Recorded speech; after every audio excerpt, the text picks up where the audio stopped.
အားလုံးပဲမင်္ဂလာပါအောင်ချမ်းမင်းဖဖမပြန်လည်ပြီးတော့ကြိုဆိုပါရအောင်ချမ်းမင်းရဲ့ညီကိုတွေအားလုံးပဲမင်္ဂလာပါဗျဒီနေ့ဒီဇင်ဘာ14ရက်တနင်္ဂနွေည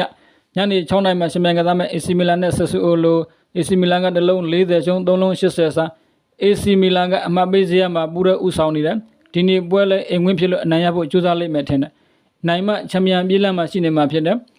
ဥစားဆူနာကတော့တန်တဲ့ဆိုပေမဲ့တက်စစ်အားကောင်းတဲ့အသင်းတစ်သင်းဖြစ်တယ်နောက်ဆုံး Serie A 6ပွဲမှာ9ပွဲကနှစ်ဖက်သွင်းကို3ခုအထက်ရှိနေတာတွေ့ရတယ်ကိုပေါင်းစီ3လုံး80အရဒီပွဲမှာကျွန်တော်ကတော့အနည်းဆုံး2-1ဖြစ်လိမ့်မယ်လို့ယူဆတယ်ကိုပေါ်ရွေးချယ်ပါတယ်နောက်တစ်ပွဲကတော့8နာရီခွဲမှာရှင်မြန်ကစားမဲ့ပဲလီနဲ့မန်စီးတီးကတလုံး80သား3လုံး20ဆာ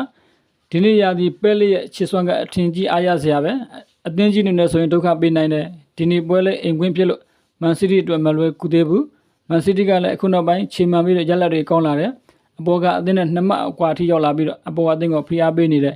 ဒီနေ့ပွဲမှာမန်စီးတီးနိုင်တော့ကျင်းပြောင်းနဲ့ရလာနဲ့ကတ်နိုင်လိမ့်မယ်လို့ကျွန်တော်ကတော့ယူဆတယ်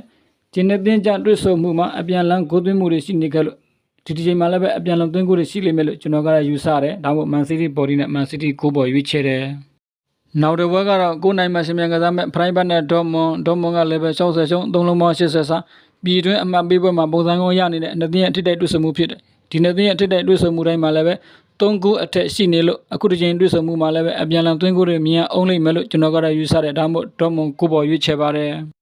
နောက်တစ်ပွဲကတော့ည2:15မှာရှင်မြန်ကစားမဲ့မာဆိတ်နဲ့မိုနာကိုမာဆိတ်ကတလုံး80သား3လုံး40ရှုံးအဆင့်3နေရာကမာဆိတ်ကချန်ပီယံပြေးလက်တဲ့မှာဆက်ရှိနေဖို့ဆိုရင်ဒီနေ့ပွဲကိုနိုင်ဖို့လိုအပ်တဲ့အိမ်ဝင်လက်ဖြစ်အနိုင်ရအောင်ကြိုးစားလိမ့်မယ်လို့ထင်တယ်အဲ့တဲ့မိုနာကိုကတော့ဒီနေ့ရာသီဝေကွင်းညံ့တယ်ဝေကွင်းဆိုရင်ပွဲတိုင်းဂိုးတွေပေးနေရတယ်ဒါပေမဲ့လို့ဒီပွဲမှာလည်းသူလည်းဂိုးရနိုင်လဲပေါ့ကျွန်တော်ကတော့ဒီပွဲကိုဂိုးပေါ်ပဲရွေးချယ်ပါတယ်ဒီပွဲကည7:00နာရီမှာကစားမဲ့ဘိုင်ယန်နဲ့မိတ်ဘိုင်ယန်က3လုံး60သား4လုံးဒီဇယားအထိတ်ဆုံးနဲ့ဇယားအောက်ဆုံးတွေ့ဆုံမှုနှစ်သင်းဖြစ်တယ်ဘိုင်ယန်ကဒီနေ့ရာသီအိမ်ဝင်ပွဲနေတိုင်း3ဂိုးလုံးသွင်းထားတာတွေ့ရတယ်မိတ်နဲ့တွေ့ဆုံမှုမှာလည်းအနည်းဆုံး3ဂိုးသွင်းထားတယ်ဒီချိန်ဘိုင်ယန်မျိုးနဲ့အိမ်ဝင်မှာလည်းအနည်းဆုံး3စီးလောက်တော့ဖြစ်လိမ့်မယ်လို့ယူဆတယ်ဒါမှမဟုတ်ဘိုင်ယန်ဘော်ဒီရွေးချယ်တယ်အကြိုက်ချင်းမဲ့တွင်ဘက်ကံပြီးတော့ကစားကြပါအခုပိုင်းကတော့ပထမပိုင်းဖြစ်ပါတယ်ကျွန်တော်ညီကိုများတော့အကောင်းဆုံးဖြစ်နိုင်မဲ့ရလဒ်မြတ်ကိုခမန်းရွေးချယ်တင်ဆက်ပေးလိုက်ပါတယ်အားလုံးကံကောင်းကြပါစေ